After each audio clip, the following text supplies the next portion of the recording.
라이드 앤 딜라이트 말씀 묵상의 시간입니다. 사랑하는 주님, 오늘도 새날을 열어주시니 감사합니다. 주님, 우리가 주님께서 하나님 나라와 복음을 통해 주신 자유를 감사하며 누리는 믿음으로 살게 하옵소서. 율법주의적 사고로 자신과 사람들을 억압하는 어리석음을 버리고 구원은 오직 예수 그리스도를 믿음으로 받는다는 사실을 기억하게 하옵소서. 나와 다른 스타일과 사명을 가진 사람들을 존중하게 하시고 서로를 인정하며 친교의 약속을 나누는 평화를 품고 살게 하옵소서. 성령께서 우리의 삶을 말씀의 빛으로 비추어 주옵소서. 예수님 이름으로 기도드립니다. 아멘. 오늘은 갈라디아서 2장 1절에서 10절까지의 말씀을 함께 읽고 묵상하겠습니다. 갈라디아서 2장 1절에서 10절까지의 말씀입니다. 그 다음에 14년이 지나서 나는 바나바와 함께 디도를 데리고 다시 예루살렘으로 올라갔습니다. 내가 거기에 올라간 것은 계시를 따른 것이었습니다. 나는 이방 사람들에게 전하는 복음을 그들에게 설명하고 유명한 사람들에게는 따로 설명하였습니다. 그것은 내가 달리고 있는 일이나 지금까지 달린 일이 헛되지 않게 하려고 한 것입니다. 나와 함께 있는 디도는 그리스 사람이지만 할례를 강요받지 않았습니다. 몰래 들어온 거짓 신도들 때문에 할례를 강요받는 일이 있었던 것입니다. 그들은 우리를 노예로 만들고자 하여 그리스도 예수 안에서 누리는 우리의 자유를 엿보려고 몰래 끼어든 자들입니다. 우리는 그들에게 잠시도 굴복하지 않았습니다. 그것은 복음의 진리가 언제나 여러분과 함께 있게 하려고 한 것입니다. 그 유명하다는 사람들로부터 나는 아무런 제한도 받지 않았습니다. 그들이 어떤 사람들이든지 나에게는 아무 상관이 없습니다. 하나님께서는 사람을 겉모양으로 판단하지 않으십니다. 그 유명한 사람들은 나에게 아무런 제한을 하지 않았습니다. 도리어 그들은 베드로가 할례 받은 사람에게 복음을 전하는 일을 맡은 것과 같이 내가 할례 받지 않은 사람에게 복음을 전하는 일을 맡은 것을 알게 되었습니다. 그들은 베드로에게는 할례 받은 사람에게 복음을 전하게 하시려고 사도직을 주신 분이 나에게는 할례 받지 않은 사람에게 복음을 전하게 하시려고 사도직을 주셨다는 사실을 깨달았습니다. 그래서 기둥으로 인정받는 야고보와 게바와 요한은 하나님이 나에게 주신 은혜를 인정하고 나와 바나바에게 오른손을 내밀어서 친교의 악수를 하였습니다. 그렇게 하여 우리는 이방 사람에게로 가고 그들은 할례 받은 사람에게로 가기로 하였습니다. 다만 그들이 우리에게 바란 것은 가난한 사람을 기억해 달라고 한 것인데 그것은 바로 내가 마음을 다하여 해오던 일이었습니다. 아멘. 우리는 뜻이 맞는 사람들끼리 모여 일하는 것은 비교적 쉽게 생각하지만 배경이 다르고 생각이 다른 사람들과 함께 어우러져 하나를 이루는 것은 매우 어려워합니다. 초대교회 역시 마찬가지였습니다. 예수 그리스도라는 한 분을 믿었지만 유대인 출신의 그리스도인들과 이방인, 특별히 헬라인 출신의 그리스도인들 사이에는 율법과 문화라는 거대한 장벽이 있었습니다. 오늘 본문에서 바울은 자신의 회심 후 14년이 지나 예루살렘의 영적 지도자들을 만나러 간 사건을 언급합니다. 이 만남은 인간적인 타협을 위한 자리가 아닙니다. 복음의 진리를 확증하고 교회가 어떻게 연합해야 하는지를 보여주는 역사적인 순간이었습니다. 이 본문이 말하는 복음의 핵심과 사명에 대해 깊이 나누어 보는 시간을 가지려고 합니다. 먼저 1절과 2절에 보면 계시를 따른 예루살렘 방문과 이방인 사명에 대한 부분이 나와 있습니다. 바울은 인간적인 필요나 의심 때문이 아니라 계시를 따라 예루살렘으로 올라갔고 이방인에게 전한 복음을 예루살렘의 사도들에게 제시했습니다.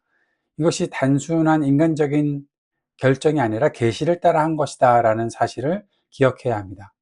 바울은 다메섹 도상에서 부름받을 때부터 이미 이방인과 임금들과 이스라엘 자손들에게 내 이름을 전하기 위해 택한 나의 그릇이라는 사도행전 9장 15절 말씀에서 나오는 그 사명을 받았던 거죠.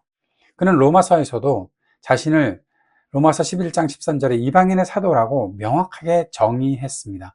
그리고 이 사명을 위해 목숨을 아끼지 않았습니다. 바울에게 이방인 선교는 자신의 아이디어가 아니라 하나님의 절대적인 주권적 명령이었던 것입니다.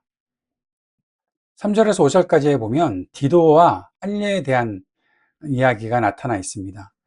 바울은 헬라인이었던 믿음의 동역자 디도를 데리고 갔지만 예루살렘의 사도들은 그에게 억지로 할례를 받게 하지 않았다라는 사실을 말해주고 있습니다. 여기서 말하고 싶은 것은 바로 복음의 자유를 수호하는 그런 입장을 갖고 있었던, 그렇게 행했던 바울의 모습을 볼 수 있습니다. 왜 이런 일들이 중요하게 언급되나 하면, 교회 안에 가만히 들어온 거짓 형제들이 이방인도 할례를 받아야 한다, 그래서 유대인이 되어야 구원을 받는다고 속였던 거죠.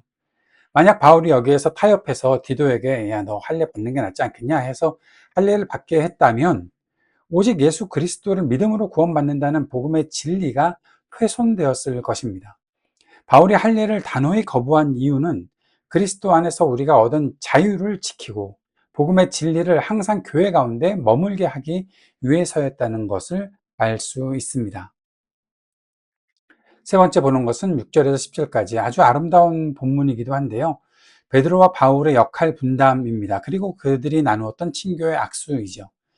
예루살렘 교회의 기둥 같은 사도들인 야고보와 게바와 요한은 바울에게 주신 하나님의 은혜를 알아보았습니다. 그리고 베드로에게는 그가 유대인의 할례자들의 사도로, 유대인의 사도로, 바울은 이방인의 사도로, 무할례자들의 사도로 역사하는 분이 바로 동일한 하나님이시다라는 사실을 인정했던 거죠. 사도들은 서로를 시기하거나 서열을 매기지 않고 친교의 악수를 나누었습니다. 복음의 진리는 하나이지만 그것이 적용되고 선포되는 현장과 방식은 다양할 수 있다는 것을 인정했던 거죠.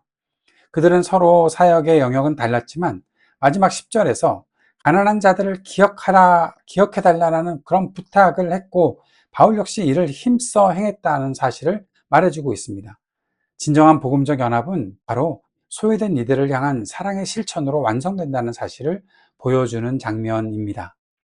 오늘의 말씀을 우리가 개인적으로 또 공동체적으로 사회적으로 적용해 보겠습니다. 먼저 개인적인 적용을 하면서 복음이 준 자유를 누리는가, 또는 또 내 사명은 무엇인가 라는 질문을 던져보는 겁니다. 바울은 할례라는 종교적 굴레로부터 디도의 자유를 지켰죠. 오늘날 우리는 구원받은 자로서 진정한 자유를 누리고 있는지 한번 질문해 봅시다. 아니면 여전히 남들에게 이만큼은 보여야 되지 않나 라는 세상적인 조건, 율법주의적 정죄감 또는 우월함에 묶여 있는 것은 아닌가? 하나님이 내 삶의 영역에 주신 나만의 그 이방인 사명, 나만이 품을 수 있는 영혼과 영역, 그것은 과연 무엇인가 한번 돌아보아야 하지 않겠습니까? 나는 예수님이 주신 은혜 안에서 자유합니까? 아니면 행위의 잣대로 나 자신을 묶고 있습니까? 더불어 하나님께서 나를 어떤 사람들을 위한 사도, 통로로 부르셨는지 내 삶의 구체적인 선교지도 한번 정의해보는 시간을 오늘 말씀 묵상을 통해서 가져보기를 바랍니다. 공동체적으로 적용하면서 우리는 서로의 다름을 인정하며 친교의 악수를 나누고 있는가 한번 질문해 보겠습니다. 베드로와 바울은 사역의 대상도 스타일도 달랐습니다. 그러나 서로를 인정했습니다. 물론 성경 다른 부분에서 좀 그들이 껄끄러운 모습들도 있긴 있었지만 기본적으로 그들은 서로를 인정했던 사람들이었습니다. 교회 공동체 안에는 다양한 은사와 성향, 배경을 가진 지체들이 존재합니다. 나와 사역 방식이 다르다고 해서, 혹은 신앙의 표현 방식이 다르다고 해서 상대를 비난하거나 정죄하는 것은 사도들이 보여준 연합의 모습이 아닙니다. 우리 소그룹이나 교회 안에서 나와 스타일이 다르다는 이유로 마음으로 밀어내고 있는 지체나 사역자가 있습니까? 사도들이 서로에게 내밀었던 친교의 악수처럼 그 지체의 은사와 사명을 인정하고 따뜻한 격려의 말을 건네보는 것 어떻겠습니까? 세 번째는 사회적으로 적용하면서 복음의 진리로 연합하여 가난한 자들을 기억하는 삶이라는 적용을 한번 해보고자 합니다. 사도들은 유대인과 이방인이라는 큰 문화적 갈등 속에서도 가난한 자들을 기억하자라는 일에는 전적으로 동의했습니다. 오늘날 사회는 빈부격차, 세대 갈등, 이념 갈등으로 쪼개져 있지 않습니까? 이 깨어진 사회 속에서 교회가 보여주어야 할 진리는 복음 안에서 차별 없이 하나 되는 모습, 소외된 이웃을 향한 구체적인 사랑의 실천입니다. 세상의 교회를 바라볼 때 그들도 우리처럼 차별하고 싸운다고 말하고 있습니까? 아니면 복음 안에서 진짜 하나가 된다라고 말하고 있습니까? 우리 공동체가 지역사회의 가난하고 소외된 자들을 기억하고 돕기 위해서 구체적으로 실천할 수 있는 사회적 책임은 무엇인지 생각하고 나눌 수 있기를 바랍니다. 예수 그리스도의 십자가 외에 그 어떤 조건도 구원의 조건이 될 수 없음을 다시 한번 고백하기를 원합니다. 복음이 준 참된 자유를 기뻐할 수 있기를 바랍니다. 베드로와 바울의 다름을 인정하고 연합하게 하신 것처럼 우리도 서로의 다양성을 존중하며 기쁨으로 친교의 악수를 나눌 수 있기를 바랍니다. 더불어 사도들이 한 마음으로 가난한 자들을 기억했던 것처럼 우리가 살아가는 이 사회 속에서 소외된 이웃들에게 복음의 사랑을 실천하는 통로가 되기를 바라며 기도하는 오늘 이 시간이 되었으면 좋겠습니다. 주님께서 가르쳐 주신 기도 드리겠습니다. 하늘에 계신 우리 아버지, 아버지의 이름을 거룩하게 하시며 아버지의 나라가 오게 하시며 아버지의 뜻이 하늘에서와 같이 땅에서도 이루어지게 하소서. 오늘 우리에게 일용할 양식을 주시고 우리가 우리에게 잘못한 사람을 용서하여 준 것 같이 우리 죄를 용서하여 주시고 우리를 시험에 빠지지 않게 하시고 악에서 구하소서. 나라와 권능과 영광이 영원히 아버지의 것입니다. 아멘.